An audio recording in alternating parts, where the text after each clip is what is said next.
ನಿಮ್ಗೆ ಹೆಂಗೆ ಅನಿಸ್ತು? ಹಾಂ, ತಾವೆಲ್ಲಿಂದ ಬಂದಿದ್ದೀರಿ? ನಾವು ಕಾಕ್ತಿ ಬೆಳಗಾವಿಂದ ಬಂದಿದ್ದೀವಿ. ಈಗ ಇದೆಲ್ಲ ನೋಡಿ ನಿಮ್ಗೆ ಹೇಗೆ ಅನಿಸ್ತು? ನಾವು ಮೊದಲು ನೋಡಿದಾಗ ಇಷ್ಟು ಗೊತ್ತಿರಲಿಲ್ಲ, ನನಗೆ ಇಷ್ಟು ಚೆನ್ನಾಗಿ ಅಭಿವೃದ್ಧಿ ಮಾಡಿದ್ದಾರೆ ಅಂತ ಗೊತ್ತಿರಲಿಲ್ಲ. ಬಟ್ ನಮ್ಗೆ ನಮ್ಮ ಬೆಳಗಾವಿ ಜಿಲ್ಲೆ ಅಂದ್ರೆ ಬಹಳ ಹೆಮ್ಮೆ ಆಯಿತು. ನೋಡಿ ತುಂಬಾ ಚೆನ್ನಾಗಿದೆ. ಒಂದ್ಸಲ ನೋಡ್ಬೋದಾ? ನಾವೇನು ಮಾಡ್ಕೊಂಡಿದ್ದೀರಿ? ನಾವು ನೋಡಕ್ ಬಂದಿದ್ವಿ. ಅಲ್ಲ, ಏನಿದ್ದೀರಿ? ನಾವು ಟೀಚರ್ ಇದ್ದೀವಿ. ಸಣ್ಣ ಮಕ್ಕಳಿಗೆ ನಮ್ಮ ಸಂಸ್ಕೃತಿ, ನಮ್ಮ ಕಲೆ, ನಾವು ಬ್ರಿಟಿಷರನ್ನ ವಿರುದ್ಧ ಹೋರಾಡಿ ಹೇಗೆ ಸಂಗೊಳ್ಳಿ ರಾಯನವರು ತಮ್ಮ ಜೀವನ ಅರ್ಪಣೆ ಮಾಡೋ ಪಿಕ್ಚರ್ ನೋಡಿದ್ದಾರೆ.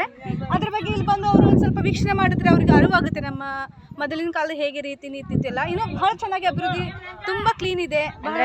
ನೀವು ಟೀಚರ್ ಆಗಿದ್ರಿಂದ ಎಲ್ಲಾ ಮಕ್ಕಳನ್ನ ಕರ್ಕೊಂಡ್ ಬಂದು ನಮ್ದು ಇತಿಹಾಸವನ್ನು ತೋರಿಸ್ಬೇಕಂತ ನಿಮ್ಮ ಅಭಿಪ್ರಾಯ? ನಾನು ಸೈನ್ಸ್ ಟೀಚರ್ ಇದ್ದೀನಿ. ಆಯ್ತು, ಆದ್ರೂ ಕರ್ಕೊಂಡು ಆಯ್ತು.